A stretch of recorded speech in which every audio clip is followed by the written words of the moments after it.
선교적 교회론이라는 것은 하나님이 온 피조 세계의 주인이시며 죄로 죽을 수밖에 없는 인류를 위해서 독생자 예수님을 십자가에 내어주시기까지 사랑하시어 구원해 주신 하나님의 백성인 또 하나님의 백성 무리인 교회가 신앙 공동체로서 선교하시는 하나님의 뜻을 따라 선교적으로 사는 것이 매우 지당하다는 뜻을 담은 그 교회론입니다. 예수님처럼 마을로 나가서 마을 사람들과 함께 지내면서 가르치기도 하고 또 함께 살기도 하면서 하나님의 나라를 세워나간다는 이론이죠. 이 공부는 특별히 앞에 중요한 이제 수식어들이 붙는데요. 전 세대와 소통하는 이런 말이 표현이 들어갑니다. 그래서 저는 제 발제에 어떤 그 중심 포인트를 전 세대를 위한 그리고 전 세대와 소통하는 선교적 교회론 교육이라는 그런 주제를 가지고 오늘 잠깐 논의를 하도록 하겠습니다. 인류는 지금 엄청난 그 격동기 가운데 있다고 볼 수 있겠는데요. 특별히 우리가 아는 대로 요즘 시대는 한 3가지 정도의 중요한 키워드가 있다고 봐요. 오늘 설명할 때. 첫째는 포스트 모더니즘인데요. 이 포스트 모더니즘은 인류의 사고의 흐름을 바꿔놓았다고 해도 과언이 아닐 겁니다. 제가 지금 화면에 올린 이 오이코스라는 이 단어는 그러니까 소위 오이쿠메네라고 하면 하나님이 만드신 모든 이 피조 세계를 의미하고, 오이코스라고 말할 때는 성도로 구성된 거룩한 공동체. 보통 우리가 에클레시아에서 교회라고 표현하잖아요. 이 오이코스라는 말도 하나님이 부르신 그 신앙 공동체, 거룩한 공동체라고 볼 수 있겠습니다. 집이라는 의미가 되겠죠. 다음으로 가보겠습니다. 그래서 제가 오늘은 선교적 교회론의 그 마을 목회 근간을 얘기하기 전에 한 3가지 정도의 중요한 흐름. 첫 번째는 포스트 모더니즘인데요. 포스트 모더니즘은 여러 말로 설명을 할 수 있겠지만 이른바 어떤 중심으로부터의 탈피를 꾀하고 다원주의적 사고를 추구하는 것인데, 대다수가 속한 집단이 받아들이던 이성주의에 대한 반항이고 또 계몽주의적인 동의에 머물기를 거부한 반발의 흐름이라고 볼 수 있겠습니다. 그래서 저는 이것을 짧게 요약을 해서 감성적 경험중심주의, 자기중심주의, 또 다원상대주의가 포스트 모더니즘의 특징이다, 이렇게 얘기할 수 있겠다는 거죠. 저는 포스트 모더니즘을 하나의 문화적인 혁명으로 봅니다. 개인의 지성, 관념, 의지가 몸과 자연보다 우월한 것으로 본 그런, 심지어는 인간은 지적 도덕적 능력을 발휘해서 신이 될 수 있다고까지 극단적으로 얘기할 수 있는 그런 문화적인 혁명이라고 볼 수 있겠습니다. 그다음에 4차 산업혁명인데요. 4차 산업혁명은 어떻게 보면 이 산업적인 혁명의 일이 벌어진 건데, 우리가 오늘날 4차 산업혁명 시대에 꿰어야 할 교육의 핵심을 사회적 역량을 갖춘 인간상으로 보았습니다. 그래서 건강한 정체성을 확립한 개인을 양성하고 주위 사람의 필요를 파악하고 도움을 줄 수 있는 사회적 역량을 갖춘 사람이 되어야 한다. 4차 산업혁명 시대에는요, 우리가 보통 인공지능, 또 사물 인터넷, 또 로봇, 이런 것들이 막 나오는데, 이것이 이제 오늘날 지금 퍼지고 있는 코로나19 사태와 이렇게 부합이 되면서 가속화된 그런 경향이 있다고 봐요. 그래서 이 시대에는 특별히 문화 감수성과 공감 능력을 갖춘 사람이 많이 양산되어야 한다. 이것을 실패하게 되면 어쩌면 인간은 강한 인공지능 보다도 못한 부속물로 전락할 위험도 있다고 그렇게 봅니다. 또 하나의 우리에게 다가온 위기는 코로나19 팬데믹인데요. 사실 이 코로나19 팬데믹은 이렇게 우리 인류에게 급작스럽고 또 급작스럽게 또는 아주 파괴적으로 찾아오게 될 줄은 아무도 몰랐죠. 근데 일종의 저는 이것을 인류 탐욕에 대한 생태계의 일종의 반격이다 또는 반란이다, 그렇게 봅니다. 그래서 사실은 코로나19가 그냥 겉으로 볼 때는, 우리가 피부로 느낄 때는 바이러스로 인한 우리의 면역체계의 파괴 정도를 생각할 수 있겠으나, 사실은 산업의 지구와 생활의 도시와 가치의 금융화, 환경의 시장화 등의 내 기둥이 완전히 새로운 모습으로 재편되게 되는, 어떻게 보면 인류 총체적인 지금 문제인데, 생태적인 그런 위험이 아주 두드러지게 보여진 거라고 보겠습니다. 이렇게 어려움이 많이 생기는데, 이런 현상들이 우리에게 위기가 되는 이유가 있어요.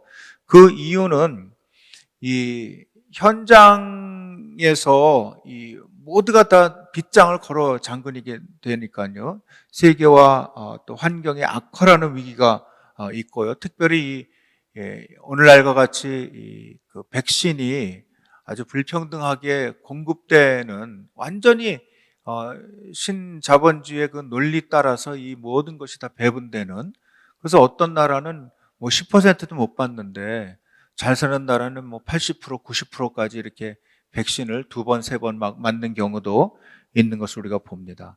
거기서 우리 기독교인들은 지금 사회적 약자에게 더 팬데믹이 가혹하게 작동하고 있는 그런 것에 우리 기독교인들이 책임이 없지 않다는 것이죠.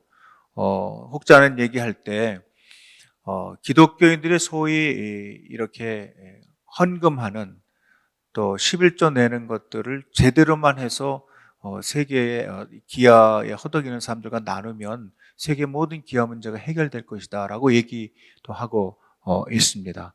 그래서 저는 제 글에서는 이 종교개혁 그 전후로 해서 16세기 전후로 해서 그때도 팬데믹이 닥쳤거든요. 근데 그때 교회가 나름대로 최선을 다해서, 우리가 아는 많은 그 종교개혁자들은 대부분 이 팬데믹을 경험한 사람들이고, 또 그것이 오늘날 수세기가 지난 다음에 우리도 직면한 현장이 됐잖아요. 그래서 이 모든 것들을 이겨내는 것은 어떻게 보면 인류가 지금까지 살아온 탐욕스럽고 또 자본중심적이고 또 일세계 중심적이고 또 모든 욕심을 채우려고 하는 거기에 대한 어떤 그 반성이 있어야 된다, 통렬한 회개가 있어야 된다 하는 생각을 하는데요. 그 대안으로 선교적 교회론을 이제 내게 된 것이죠. 그래서 선교적 교회론은 마을 목회 근간이라고 생각을 합니다.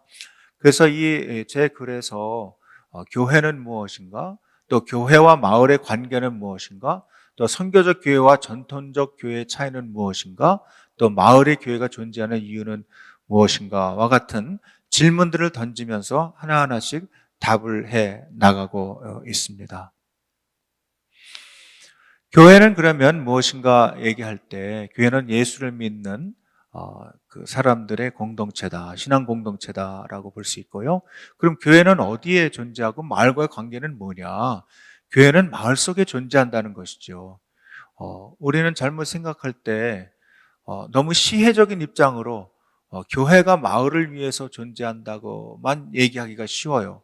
한편 맞는 얘기이기도 하지만 사실은 마을이 없으면 교회도 없는 것이죠. 그래서 교회가 마을 속에 존재한다는 생각을 갖고 마을 사람들과 함께 존재한다는 생각이 중요하다고 생각을 합니다. 그러면 전통적인 교회와 선교적인 교회의 차이는 무엇이냐? 일반적으로는 우리는 교회의 존재 목적을 영혼을 구원하기 위해서 있다고 생각을 했어요. 그래서 보통 이렇게 일을 하는, 또 전도를 하는, 그래서 doing mission 하는 것을 많이 생각했으나, 사실은 이제 선교적 교회로는 being mission을 얘기하고 존재하는 것이 굉장히 중요하다는 생각을 갖고 거기에 방점을 둔 교회론이라고 볼 수 있습니다. 그 다음 번을 한번 보면요. 이 마을에 교회가 존재하는 이유와 목적은 그러므로 선교적 교회론에서 찾게 되는데요. 선교적 교회론이라는 것은 한 4가지 정도로 요약해서 볼 수 있어요. 첫째는 저는 마을에 대한 하나님의 부르심이다라고 생각하고요. 그 다음에 이 선교적 교회론이라는 것은 교회당이라는 울타리를 넘어서서 그 담을 넘어서 마을 사람들과 만나는 것이다. 마을 사람들과 만남. 세 번째는 마을의 분위기와 문화를 배우는 것이다. 그래서 교회 안에 사무실 안에 갇혀 있으면서 그 안에서 무슨 프로그램을 짜고 뭐 예를 들어서 마을을 위해서 무슨 바자회를 할까요? 그러면서 교회 교역자들 또는 지도자들, 평신도 지도자들이 모여서 자기네 마음대로 무슨 김장김치를 판다든지 또 무슨 새 옷을 갖다가 싸게 나눠준다든지 그런 혼자 사는 게 아니고 마을 사람들과 같이 의논한다는 것이죠. 이른바 통장이나 반장이나 이장이나 이런 분들이랑 같이 만나서 우리 마을에서 이런 교회가 좀 좋은 일을 하려고 그러는데 언제쯤 하면 좋겠습니까? 또 어떤 품목을 가지고 하면 좋겠습니까? 이런 것들을 얘기하는 게 굉장히 중요하다는 것이죠. 우리는 뭐든지 교회당 중심으로 또 교회 안에 모이는 사람들 중심으로 뭔가를 도모하고 마을 사람들을 위해서 뭔가 해준다는 시혜의식을 갖는 경우가 많은데 그건 선교적 교회론과는 조금 거리가 있다는 것이죠. 그 다음에 보시면 전통적인 교회의 담을 허무는 것이 필요하다는 것이죠. 그래서 어떤 목사님이 그러더라고요. 제가 선교적 교회를 다 공부하고 나서 이렇게 마치 우스갯소리처럼 장로님들이 이렇게 보면서 장로님들 우리 교회에 담을 좀 허물어야 되겠네요. 그동안 우리 교회가 너무 멋지게 짓고 너무 아름답게 져가지고 혹시 우리 교회 뒤에 문 열고 거지가 들어와서 잠을 잔다든지 아니면 교회 화장실을 써서 어지럽히면 어떡하지 해서 우리가 그냥 예배 드리는 시간 외에는 교회 문도 잠가놓고 또 바깥에 또 문에도 또 비밀번호 걸어놓고 그렇게 했는데 이게 좀 담을 허물어야 되겠네요 라고 얘기하는 것을 들으면서 한창 웃은 적이 있습니다. 그 다음 한번 보겠습니다. 그러므로 예수님은 교회의 머리이시고 우리는 예수님을 따르는 사람들로서 그 교회의 몸이 된다는 것이죠. 그래서 예수님께서 마을로 두루 다니시면서 회당 등지에서 가르치시고 천국 복음을 전파하시면서 모든 악한 것들 또 병을 고치셨다. 그렇게 얘기하는 것처럼 우리도 예수님처럼 예수님이 우리 교회 머리잖아요. 그러니까 머리가 가는 곳에 몸이 가는 건 너무나 당연한 거잖아요. 그것을 우리가 생각을 늘 해야 된다는 것이죠. 그러면 왜 선교적 교회론을 전 세대와 소통하고 가르쳐야 하는가? 저는 이렇게 봤어요. 첫째는 선교적 삶은 어른들에게만 주어진 소명이 아니기 때문에. 그리고 두 번째는 어릴 때 잘 배워야 평생을 선교적 성도로 살 수 있기 때문에 그렇습니다. 좀 일어나서 하겠습니다. 저 위를 보면서 하려니까 고개가 너무 아파요. 그래서 이 선교적 교회론은 어른들이나 또는 선교학을 공부하는 어떤 전문가들의 전유물이 아니다. 선교적 교회라는 건 미셔널이라는 말은요. 저는 미셔널이 영어이지만 한국말로 미션얼이라고도 부르고 싶어요. 그러니까 미셔널 정신이다. 선교적인 정신을 가져야 된다는 것이죠. 그래서 이제 선교적 교회론을 어릴 때 가르치는 게 좋다. 어떻게 보면 엄마 뱃속에 있을 때부터 꼭 태교 교육하듯이 그렇게 하는 게 좋다는 것이죠. 그래서 부모님이 가정에서 또 이제 그 가정에서 배우고 또 그 다음에 교회 와서도 배우고 해서 어릴 때부터 보통 우리가 기독교 교육을 얘기할 때 어떤 연령에 제일 예수님을 잘 믿고 평생 성도로 남아있기 좋으냐 하고 얘기할 때요 4살에서 14살까지로 얘기하거든요. 그때 잘 배우고 은혜를 받은 사람들은 평생 예수님을 떠나지 않고 하나님을 잘 섬긴다는 것이거든요. 그 다음에 한번 보시면요. 전 세대가 자신이 그리스도의 몸에 속한 교회임을 인식하고 존재와 실천으로 선교적 교회로 자기 자신이 선교적 교회로 살아가야 하기 때문에 전 세대에게 가르쳐야 된다는 것이죠.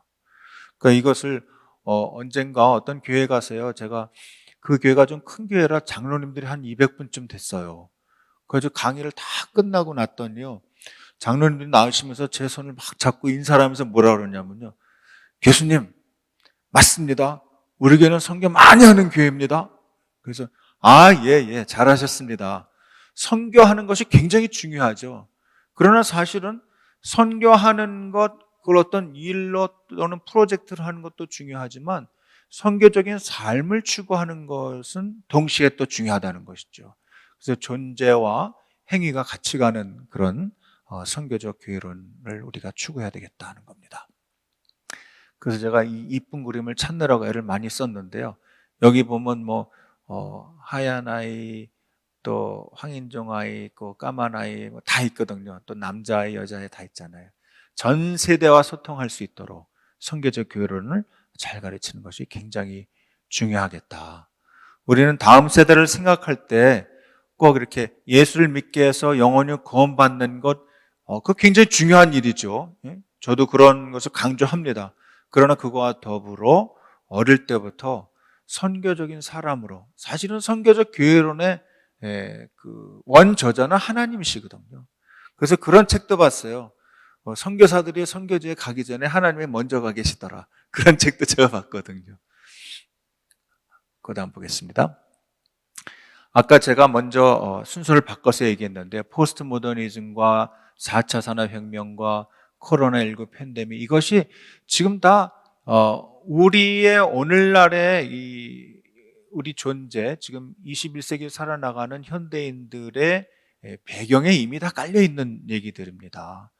그래서 이 세 가지를 잘 이해하면서 오늘날 선교적 교회론을 왜 전 세대와 소통하면서 가르쳐야 되는지 생각하는 건 굉장히 중요한 일이라고 생각을 합니다. 아까 조금 얘기했죠. 다 빗장을 걸어 잠그고 나니까 소상공인만 고생하는 게 아니고요, 그들이 제일 많이 고생하고 또 모든 그 사람들이 지금 다 힘들어하는 것 같아요. 그래, 환경이 악화되고 있고, 지금 탄소 제로라는 얘기를 많이 하는데 제가 오늘 오면서도 그런 생각을 많이 했어요. 탄소 제로가 너무나 중요한 일인데 지금 우리 살아나가는 삶의 양태를 보면 또 자신이 없기도 해요. 그러니까 이거를 그렇게 살지 못하면서 또 제가 이걸 가르치고 이러는 것이 굉장히 속 안에서는 갈등이 있지만, 그럼에도 불구하고 이 사안에 대해서 이 전 지구적인 위기를 우리가 직시할 필요가 있다. 또 사회적 약자에게 더 가혹한 이 팬데믹 시대에 기독교인들이 눈을 감고 지금 나 살기도 바빠 죽겠는데 다른 사람들 생각할 겨를이 없다, 그렇게 생각해서는 안 된다 하는 것이죠. 우리가 조금 더 희생하고 한 발자국 더 깊이 들어가서 함께하는 그 상생과 또 연대하고 또 공감하는 그런 능력을 키워야 되겠다 하는 겁니다. 세 번째는 이제 그 팬데믹 시대에 일어나는 모든 오늘날의 일들이 종교개혁 전후로 해서 흑사병과 같은 그런 팬데믹의 그 예에서도 많이 배우거든요.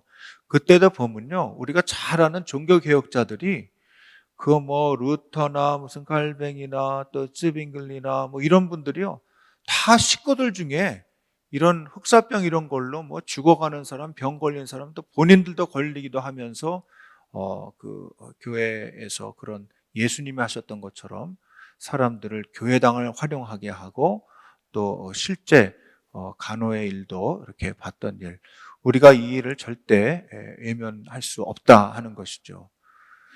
다음으로 넘어가겠습니다. 위기 극복을 위한 선교적 교회론인데요, 제가 이렇게 좀 적어봤어요. 한국 교회의 선교 초기에는 예수를 믿는다는 것이 교회 안으로 들어간다는 의미였습니다. 그래서 물론 그때 이해가 가요. 대내적인 압박이 있었고 나라를 빼앗기고 너무나 핍박이 심하던 시절이었기 때문에 교회당 안으로 들어간다는 것이 예수를 믿는다는 것이었고, 그러다 보니 교회당 중심의 신앙생활이 자연적으로 형성이 됐고요, 교회당은 일종의 피난처 또는 안식처가 되는 그런 역할을 했고, 또 다른 의미에서는 신교육기관의 역할도 했습니다. 그러다 보니까 교회 안은 거룩하고 교회 밖은 세속적이고 세상적이고 이런 물질 세계, 영적 세계를 구분하고 제가 지금 제가 환갑이 조금 넘었는데요. 제가 대학생 시절에 워치만이나 이런 분들의 책을 이제 은혜 받은 그 청년들이 많이 읽었었던 것 같아요. 영과 육과 혼을 나눠서 막 생각하는 그런 막 구분하는 역할을 하기에 바빴어요. 또 그렇게 하면서 막 기도 생활하는 것이 거룩하다는 생각을 많은 사람들이 했었고 저도 한때 했었던 것 같아요. 근데 오늘날 생각해 보니까 그렇게 나누는 것은 올바르지 않다는 것이죠. 예. 사실은 우리가 하나님 안에서 성과 속이 이렇게 연결되어 있다는 것을 잘 생각하고 너무 이혼론적으로 사고하는 것은 옳지 않다는 것이죠. 시간이 많이 지나갔죠. 예, 그 다음에 보겠습니다. 그러나 교회는 모이는 교회임과 동시에 흩어지는 교회라는 것을 기억하고 선교적 교회로는 마을 속에 하나님 나라 세우기 운동이라는 사실을 꼭 기억을 해야 오늘날 이 모든 이 문화적 위기나 또는 이 팬데믹 위기나 또는 어떤 산업 기술의 그런 어떤 혁명 위기 이런 것들을 이겨내는 대안으로서 선교적 교회론이 잘 활용될 수 있다 하는 것입니다. 그래서 전 세대를 위한 선교적 교회론 교육의 기독교 교육적 함의 몇 가지만 얘기하고 이제 마치려고 합니다. 첫째는 선교적 교회론을 전 연령에게 교육해야 되는데요. 전 연령이 교육을 받을 때 예수 믿는 사람들은 적어도 너무 교회 안에서 쓰는 교회당 언어, 신앙적인 언어에만 매몰되면 안 된다는 거예요. 그래서 이 교회당 바깥에서 사용되는 일반적인 소위 성 밖의 언어도 구사할 수 있는 이중언어 구사 능력이 있어야 한다는 사실을 제가 얘기를 했고요. 그 다음에는 보면 한국 사회 속의 개신교 청년 세대에 여기에는 청년이라 하면 이제 어린이, 청년 이런 다음 세대를 얘기하는 거죠. 현실인식과 다음 세대의 핵심 필요를 바로 읽는 노력이 필요하겠다는 겁니다. 세 번째는 민주적인 공공성을 담보하는 기독교 교육을 수행해야 되겠습니다. 신앙이 있는 분들이 또 어떻게 보면 우리는 하나님을 섬기고 또 교회 안에서 목사님과 또 장로님들 또 이렇게 잘 모시고 있고 함께 신앙생활 하면서 자칫 잘못하면 너무 위계 질서에 이렇게 파묻히기가 쉽다는 것이죠. 그래서 이 어른 세대일수록에 젊은 세대들과 함께 민주적인 공공성을 잘 담보할 수 있는 교육을 해야 선교적 교회론을 성공적으로 지도할 수 있다는 것입니다. 마지막 하나가 있는데요. 마을 속에서 함께 경쟁하지 않고 살아가기를 보여주고 가르쳐야 되겠다는 것입니다. 제가 한 3가지 정도 질문 이렇게 써놨는데요. 여러분들이 이제 공부를 하시고서 나중에 우리가 당면한 그 3가지 질문이 뭔지 또 어떻게 또 이것을 실질적으로 생활 가운데서 실현해 나갈 수 있을지, 이겨나갈 수 있을지 이거를 생각하는 게 좋겠고요. 그 다음에 나오는 질문들처럼 한번 보여주세요. 선교적 교회를 전 세대 연령에게 가르칠 필요성에 대해서 혹시 동의하시는지요? 만약에 동의하신다면 왜 동의하시는지, 동의하기 어렵다면 왜 그렇게 동의하기가 어려운지 한번 나눠보는 게 좋겠고요. 서로를 도와주면서 선교적으로 이중언어를 구사한다는 의미가 뭔지, 또 그런 실천 방안이 뭔지를 같이 생각하면서 이 공부를 하는 게 중요하다고 생각합니다. 요점은 하나입니다. 이 전 세대의 연령이 이 선교적 교회론을 잘 배울 수 있도록 세심하게 기획하고 또 실행할 수 있도록 우리가 애를 쓰는 것이 오늘날 교회가 마을 속에서 건강하게 하나님의 나라를 이뤄나가고 마을과 함께 하나님을 기쁘시게 하는 그런 전체 하나님의 나라를 만들어 나갈 수 있다 하는 것이 오늘의 핵심이 되겠습니다. 감사합니다.